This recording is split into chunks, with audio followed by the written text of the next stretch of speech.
people don't understand what this missile is. This missile is the modern day version of the Skorost. You see, the Russians are building a missile that can be pushed forward and be ready to preempt Dark Eagle, our intermediate missile. The Russians just put the Mark 41 Aegis ashore on notice in Poland. That is a target. The target that will destroy it is this. Look at what this was. This is a missile that makes use of not the Yars, which is what the Rubiej, the RS-26, this is derived from, used the Yars first stage.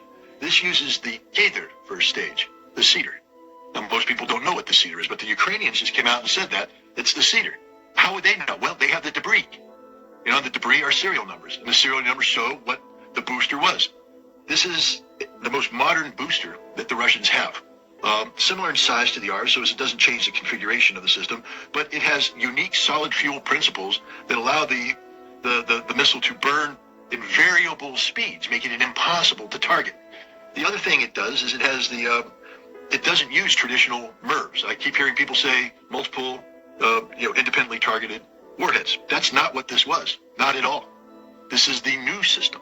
The new system is, instead of a bus, a plate, so to speak, where the warheads are attached, that separates from the missile and then comes in and releases the warheads to their target on a trajectory, though, because it's still moving as this happens.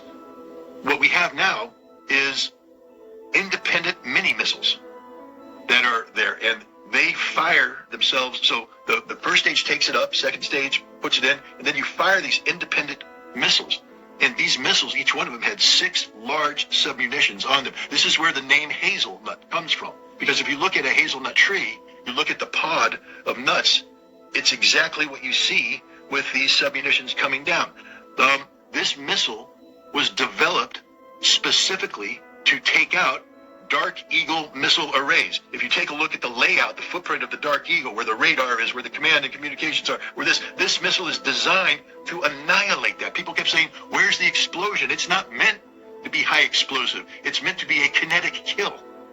And these submunitions come down, and they will kinetically kill everything on the ground. These submunitions come down at such velocity that if they hit the Aegis ashore, it will be a smoking hole in the ground. This is what this missile is designed. Putin just put us on notice that he has a conventional missile system that is designed to preempt anything and everything NATO plans on doing to Russia, and there is no NATO response. There's nothing they can do about it. This is literally the equivalent of the most alpha wolf in the world coming in and pissing all over your home. That's what Putin just did, and it didn't have to be this way. Putin said right there, your withdrawal from the INF Treaty was the greatest mistake you have ever made, because now you have compelled us to do this, and here we are. We didn't want to be here, but because of all the provocations you've done, we have checkmated you, and that's the case. I don't think the West has woken up to what has just happened. It is over for the West. The only thing we can do is nuclear war. And sadly, we have somebody who believes that we can have a nuclear exchange. I just, again, want to have people reflect on what that means. It means the Biden administration is ready to sacrifice 100 million Americans for Ukraine.